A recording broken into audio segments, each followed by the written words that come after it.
हाँ तो प्रिय विद्यार्थियों, आज के इस वीडियो लेक्चर में हम क्लास 12 जिसका 7वां चैप्टर है बेटा गणित का समाकलन, जिसे इंग्लिश में इंटीग्रेशन कहते हैं, वो स्टार्ट करने जा रहे हैं।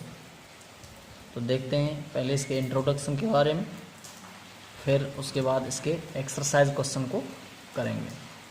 तो बेटा समाकलन है क्या?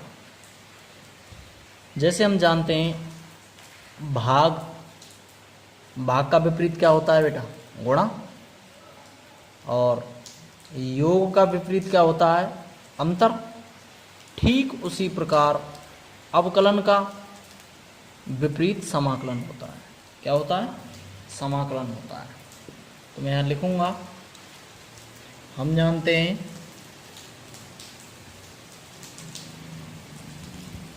कि भाग का विपरीत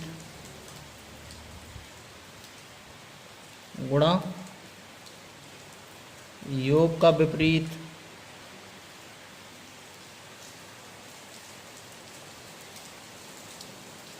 अंतर। ठीक उसी प्रकार अवकलन का विपरीत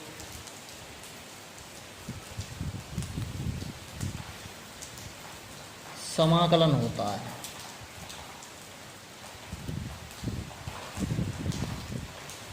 इसे प्रति अवकलज भी कहते हैं। इसे क्या कहते हैं बेटा? प्रति अवकलज भी कहते हैं।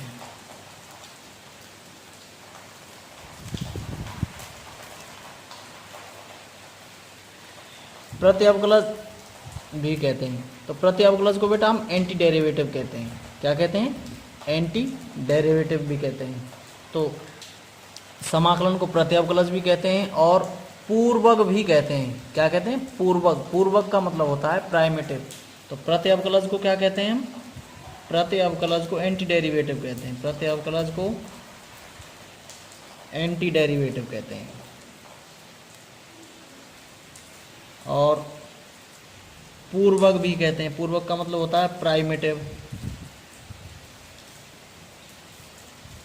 समाकलन को तो अब यहाँ से एक चीज़ समझ गए हम कि अवकलन का जो व्युत्क्रम होता है, अवकलन को बेटा डिफरेंशिएशन कहते हैं। अवकलन का व्युत्क्रम समाकलन कहलाता है।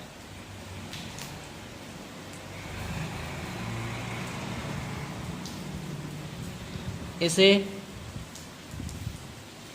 चिन्ह कौन सा है बेटा? ये जो चिन्ह है, इस चिन्ह से प्रदर्शित करते हैं। तो इसे चिन्ह इतने के द्वारा निरूपित करते हैं।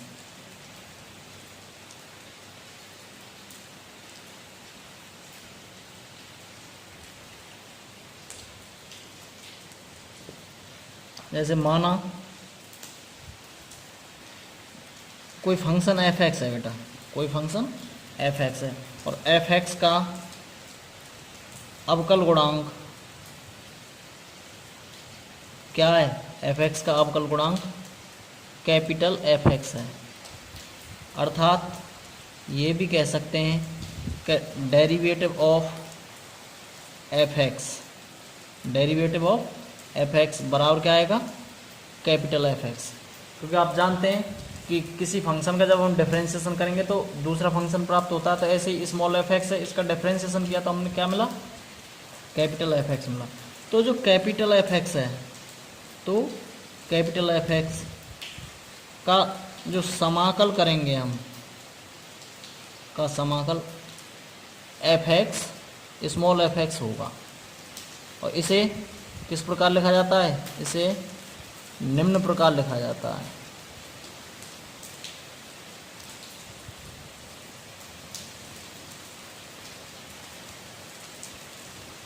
कि integration of capital f(x) dx बराबर हो जाएगा बेटा स्मॉल f(x).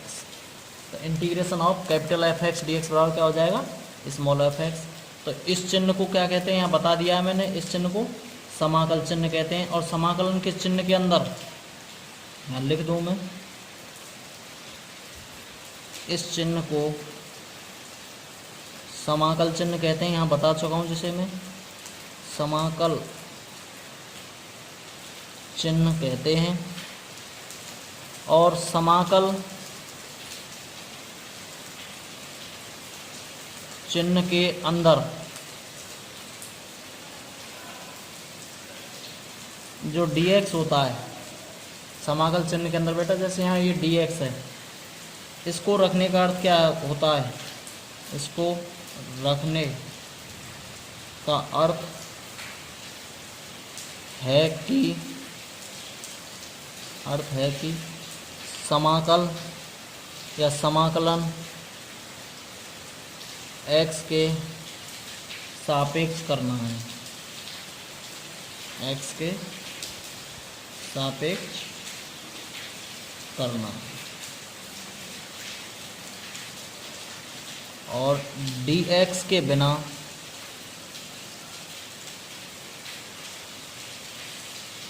कैपिटल fx, मतलब इंटीग्रेशन के अंदर केवल कैपिटल fx है तो इसका कोई अर्थ नहीं होता है, तो इसका कोई अर्थ नहीं है। इसका कहने का मतलब क्या है? अगर बेटा इस इंटीग्रेशन के अंदर कोई फंक्शन दिया है और फंक्शन के साथ में dx दे रखा है तो इसका मतलब है बेटा x के सापेक्ष इंटीग्रेशन करना है। अगर dt दिया है तो उसका मतलब बेटा t के सापेक्ष में इंटीग्रेशन करना है। y दे रखा है तो बेटा इसका मतलब है y के सापेक्ष में इंटीग्रेशन करना है। तो उम्मीद करता हूँ यहाँ तक समझ में आ गया होगा। एक बार और समझा देता हूँ बेटा। समाकलन को इंग्लिश में क्या बोलते हैं बेटा? इंटीग्रेशन। समाकलन को प्रति अवकलज भी कहते हैं और पूर्वक भी कहते हैं। तो हम जानते हैं भाग का विपरीत गुणा होता है और योग का विपरीत अंतर होता है। ठीक उसी प्रकार अवकलन का जो विपरीत होता है वो समाकलन होता है और इसे प्रति अवकलज भी कहते हैं। प्रति अवकलज को एंटी डेरिवेटिव कहते हैं या पूर्वक भी कहते हैं। तो अवकलन का जो व्युत्क्रम होता है वो समाकलन कहलाता है। इसे चिन्ह कौन सा? ये इंटीग्रेशन का चिन्ह है, इसके द्वारा निरूपित करते हैं। समझ में आ गया? आगे मैंने क्या लिखा है? माना कोई फंक्शन दे रखा है f(x), इसका अवकल गुणांक कैपिटल f(x) है, अर्थात स्मॉल f(x) का जब डेरिवेटिव करेंगे, हम उसका डिफरेंशिएशन करेंगे तो क्या मिल रहा है हमें? Capital f(x). तो कैपिटल f(x) का जब हम समाकलन करेंगे तो उसका समाकलन बेटा स्मॉल f(x) होगा। तो इसे निम्न प्रकार से लिखा जाता है। कैसे लिखा जाता है? कि integration of capital f(x) dx बराबर स्मॉल f(x). तो यहाँ जो ये चिन्ह है, ये इंटीग्रेशन को समाकल चिन्ह कहते हैं। समाकल चिन्ह के अंदर dx को रखने का अर्थ है कि समाकलन x के सापेक्ष हुआ है। यहाँ dx रखा हुआ है, इसका मतलब क्या है? समाकलन x के सापेक्ष हुआ है या x के सापेक्ष करना है। और dx के बिना अगर dx इसके अंदर नहीं है तो f(x) का इसमें कोई अर्थ नहीं होता है। जैसे अब हम यहाँ देखते हैं बेटा, डेरिवेटिव ऑफ साइन x बराबर क्या हो जाएगा? cos x। मतलब साइन x का डिफरेंशिएशन किया, क्या मिला हमें? cos x मिला। और अगर हम cos x का इंटीग्रेशन करें, इंटीग्रेशन ऑफ cos x, तो cos x का जब इंटीग्रेशन करेंगे तो क्या मिलेगा बेटा हमें? sin x मिलेगा। डेरिवेटिव ऑफ e की पावर x का जब डिफरेंशिएशन करेंगे तो क्या मिलेगा? e की पावर x। या यहाँ ऐसे कह दें कि e की पावर x का इंटीग्रेशन कर दें तो क्या मिलेगा हमको? e की पावर x। और ऐसे और बताऊँ मैं, डिफरेंशिएशन आप पे आते होंगे, उम्मीद करता हूँ कि आपने अच्छे तरीके से सीखे होंगे, समझे होंगे। नहीं तो आपको हमारे वीडियोज़ मिल जाएंगे। तो sec x का डिफरेंशिएशन क्या होता है बेटा? sec x का जो डिफरेंशिएशन होता है वो क्या होता है? sec x into ten x. अब बेटा sec x टेन एक्स का इंटीग्रेशन करूँ मैं, sec x टेन एक्स का अगर इंटीग्रेशन करूँ तो क्या मिलेगा हमें? हमें मिलेगा बेटा sec x मिलेगा। और बेटा टेन एक्स का डिफरेंशिएशन करूँ, टेन एक्स का जो डिफरेंशिएशन मिलेगा क्या मिलेगा?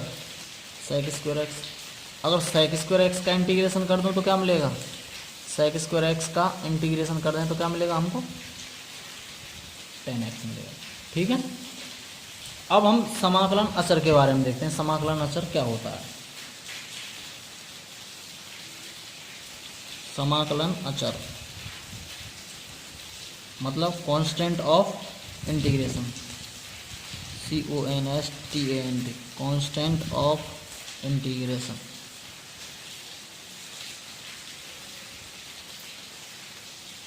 तो कांस्टेंट ऑफ इंटीग्रेशन क्या होता है?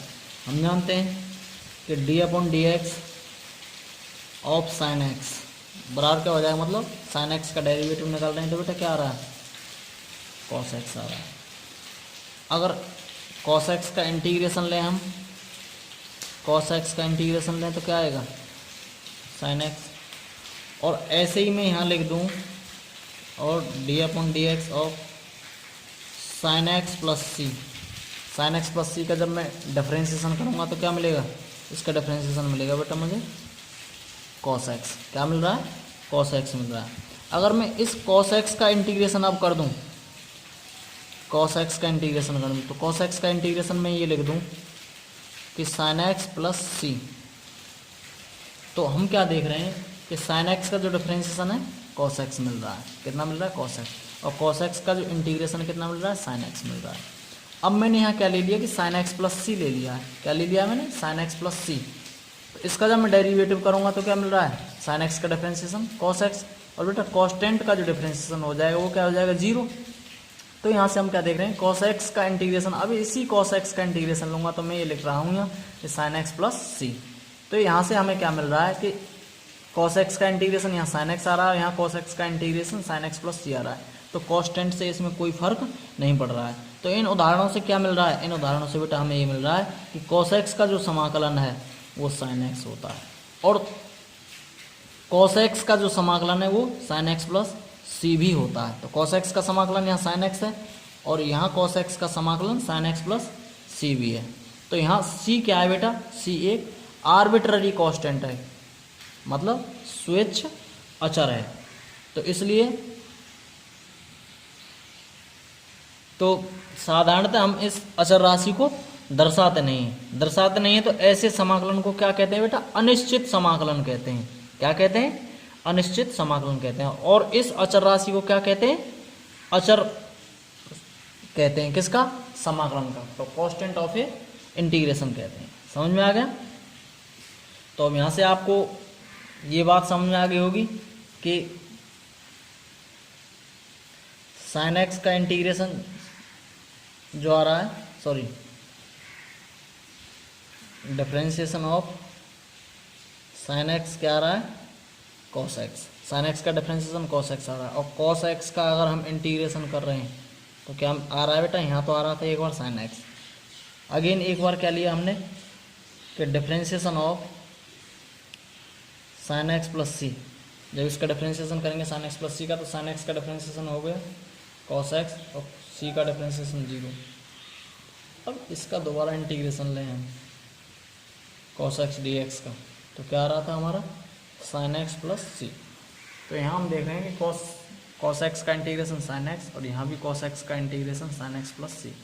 तो साइन एक्स भी हो सकता है और साइन एक्स प्लस सी भी हो सकता है। तो सी एक अचर राशि है, इससे इस पर कोई प्रभाव नहीं पड़ता है। तो इसलिए हम अब क्या करेंगे, सी को क्या कहेंगे यहाँ, कांस्टेंट ऑफ ए इंटीग्रेशन। तो इसे प्रत्येक इंटीग्रेशन में जोड़ दिया करेंगे। तो अब मैं यहाँ इनके जो कुछ फॉर्मूले हैं, बेसिक्स फॉर्मूले बेटा, उनको लिखा देता हूँ, फिर उसके बाद इसके क्वेश्चनों को करेंगे। तो पहला है बेटा एक्स की पावर एन, इसका इंटीग्रेशन। एक्स की पावर एन का इंटीग्रेशन क्या होता है, इसका होता है बेटा एक्स की power n plus one upon n plus one, where n is not equal to minus one. दूसरा फॉर्मूला क्या है, दूसरा है बेटा वन अपॉन एक्स का इंटीग्रेशन। वन अपॉन एक्स का इंटीग्रेशन होता है बेटा लॉग एक्स बेस ई। तीसरा क्या है, ई की पावर एक्स का इंटीग्रेशन, ई की power x.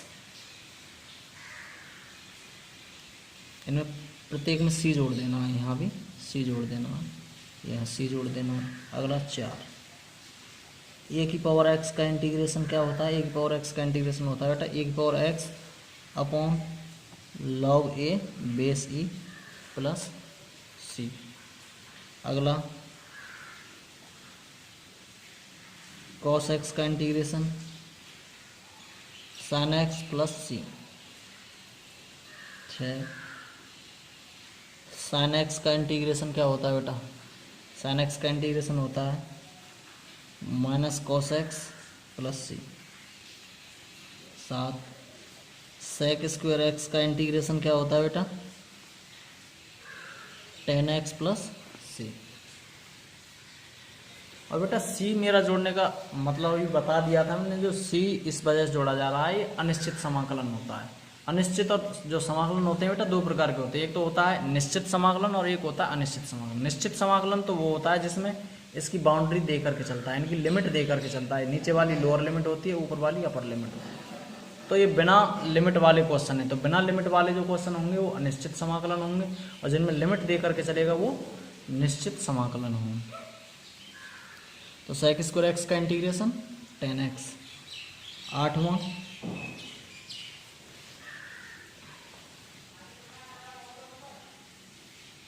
Cosec square x का integration minus cot x plus c. अगला सेक एक्स टेन एक्स का integration sec x plus c. अगला है 10वां formula, integration of cosec x into cot x. इसका integration क्या हो जाएगा बेटा? माइनस के कोसेक एक्स प्लस सी। अगला 11वां integration of 1/√1 minus x square. इसका इंटीग्रेशन क्या हो जाएगा बेटा? इसका हो जाएगा sine inverse x plus c. अगला है बेटा integration of -1/√1 minus x square. तो इसका इंटीग्रेशन क्या हो जाएगा? Cos inverse x plus c. अगला 13वां integration of 1/1 plus x square. तो इसका इंटीग्रेशन क्या हो जाएगा बेटा? Tan inverse x plus c. अगला 14वां integration of -1/1 plus x square. तो इसका इंटीग्रेशन कितना हो जाएगा बेटा? Cot inverse x plus c. अगला 15वां है 1/x स्क्वायर -1। तो इसका इंटीग्रेशन कितना है बेटा? इसका इंटीग्रेशन है sec inverse x plus c. अगला 16वां है कितना? -1/x square -1। इसका इंटीग्रेशन हो जाएगा कोसेक इनवर्स एक्स प्लस सी। तो बेटा ये फॉर्मूले इसमें यूज़ किए जाएंगे, आपको याद कर लेने हैं, इन्हीं के बेस पर मैं क्वेश्चन कराऊंगा। ठीक है, तो दोनों में अंतर पता लग गया, निश्चित समाकलन में और अनिश्चित समाकलन। निश्चित समाकलन तो ये है, जैसे इसकी लिमिट दे रखी है ए से बी, और यहाँ दे दिया जैसे एक्स डी एक्स, तो एक्स डी एक्स दे दिया और इसकी लिमिट दे रखी है, ये तो हो गया निश्चित समाकलन। निश्चित समाकलन में बेटा कभी भी कांस्टेंट नहीं जोड़ा जाता है, पहला अंतर तो ये है। पहला अंतर क्या है? निश्चित समाकलन का जब इंटीग्रेशन किया जाता है तो उसमें कांस्टेंट राशि नहीं जोड़ी जाती है, और अनिश्चित समाकलन में कांस्टेंट राशि जोड़ दी जाती है। दूसरा अंतर, निश्चित समाकलन में ये लिमिट दे करके चलता है और अनिश्चित समाकलन में लिमिट दे करके नहीं चलता है। तो अब आते हैं हम बेटा एक्सरसाइज 7.1 पर। तो एक्सरसाइज 7.1 बताने से पहले मैं निरीक्षण विधि से कुछ क्वेश्चन और बताऊंगा बेटा, तब एक्सरसाइज 7.1 को करेंगे। तो बेटा एक एग्जाम्पल कह रहा है, कह रहा निरीक्षण विधि का उपयोग करते हुए प्रति अवकलज या समाकलन ज्ञात करना है। इसका पहला पार्ट दे रखा है sin 3x और दूसरा पार्ट दे रखा है बेटा 4x³ प्लस 5x⁴। इन दोनों पार्टों के निरीक्षण विधि के द्वारा इंटीग्रेशन ज्ञात करने या एंटी डेरिवेटिव ज्ञात करने हैं। एंटी डेरिवेटिव जानते हैं, क्योंकि डेरिवेटिव का मतलब होता है बेटा अवकलन, और एंटी डेरिवेटिव का मतलब होता है उसका विपरीत, मतलब समाकलन। तो हम जैसे sin 3x का समाकलन ज्ञात करना है बेटा, हम किस विधि से? निरीक्षण विधि से। तो हम यहाँ ऐसे फलन की खोज करेंगे जिसका अवकलन sin 3x है। तो हम यहाँ ऐसा फलन देखना चाहेंगे कि ऐसा कौन सा फलन है जिसका अवकलन क्या है? sin 3x है। तो हम जानते हैं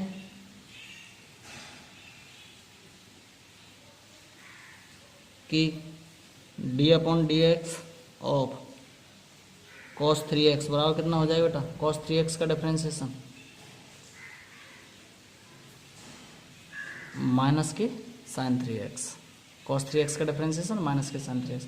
और बेटा 3x का और डिफरेंशिएशन हो जाता है, 3x का डिफरेंशिएशन कितना हो जाएगा, 3 हो जाएगा। तो कॉस 3x का डिफरेंशिएशन कितना आ गया हमारा, माइनस के 3 साइन 3x। अब साइन 3x बराबर कितना हो जाएगा, साइन 3x बराबर कितना हो जाएगा, साइन 3x बराबर हो जाएगा बेटा, ये 1/3 इधर चला जाएगा, या ऐसे लिख दूँ माइनस के साइन 3x बराबर कितना हो गया, 1/3 derivative of cos 3x। Clear, sine minus sine 3x बराबर कितना हो गया है, डेरिवेटिव ऑफ कॉस 3x और 1/3 का इससे गुणा हो गया, क्योंकि यहाँ 3 गुणा में पक्षांतर करके ले जाएंगे तो भाग में चला जाएगा। अब इसे क्या लिख सकते हैं बेटा, साइन 3x को लिख सकते हैं हम बेटा, ये माइनस इधर चला जाएगा तो minus 1/3 derivative of cos 3x। 1/3 constant राशि है तो हम इसे ऐसे भी तो लिख सकते हैं कि साइन 3x बराबर derivative of minus 1/3 cos 3x। तो साइन 3x का प्रति अवकलज क्या हो जाएगा, मैंने अभी इंट्रोडक्शन बताया था कि ये एक दूसरे के अवकलज होते हैं। मैंने यहाँ बताया था कि डेरिवेटिव ऑफ fx बराबर कैपिटल fx। तो कैपिटल fx क्या आ रहा था, fx का अवकलज आ रहा था, और इसका समाकलन क्या हो जाएगा, इसका समाकलन ये हो जाएगा। तो साइन 3x का जो प्रति अवकलज होगा तो क्या आ जाएगा बेटा, माइनस 1/3 कॉस 3x। तो यहाँ लिख देंगे अतः साइन 3x का प्रति अवकलज, साइन 3x का प्रति अवकलज कितना हो जाएगा बेटा, माइनस 1/3 कॉस 3x है। क्लियर। अब इसके सेकंड पार्ट को करते हैं। सेकंड पार्ट क्या है, 4x³ प्लस 5x⁴। अब यहाँ भी ऐसे फलन की खोज करेंगे कि जिसका डिफरेंशिएशन कितना हो, 4x³ प्लस 5x⁴। तो बेटा इसके सेकंड पार्ट में अब इसका इंटीग्रेशन करना। अब यहाँ इसका इंटीग्रेशन करने से पहले हम क्या देखेंगे, एक ऐसा फलन देखेंगे जिसका डिफरेंशिएशन या जिसका डेरिवेटिव कितना रहा हो, 4x³ प्लस 5x⁴। ये विधि जो निरीक्षण विधि जो मैं करा रहा हूँ, इससे बेटा क्वेश्चन बोर्ड एग्जाम में रेयर चांस होते हैं, बहुत कम चांस होते हैं कि इससे क्वेश्चन आए। बोर्ड एग्जाम में इसका कोई लेना देना नहीं है। बहुत इजी तरीके से मैं क्वेश्चन बताऊंगा इसके एक्सरसाइज का। आप घबराना मत कि किस तरीके से बता रहे हैं तो समझ में नहीं आ रहा है, तो आपको थोड़ा ऑड सा लग रहा होगा, तो टेंशन ना लें। जो क्वेश्चन कराऊंगा वो आपकी समझ में सभी आएंगे और निरीक्षण विधि भी आपकी समझ में आ जाएगी। तो देखो ऐसा कौन सा फंक्शन है जिसका डिफरेंशिएशन करें ये मिले हमें, तो हम जानते हैं क्या हो जाएगा इसके लिए, d/dx ऑफ 4x³ किसका डिफरेंशिएशन होता है, x⁴ का। 5x⁴ किसका होगा, x⁴ का, क्योंकि इनके डिफरेंशिएशन करके देखना है इनके डिफरेंशिएशन कितने मिलेंगे, 4x³ प्लस 5x⁴। तो इसलिए 4x³ प्लस 5x⁴ का प्रति अवकलज क्या हो जाएगा, इसका प्रति अवकलज x⁴ प्लस x⁴ होगा। क्लियर। अब आते हैं बेटा इसके एक्सरसाइज के क्वेश्चनों पर।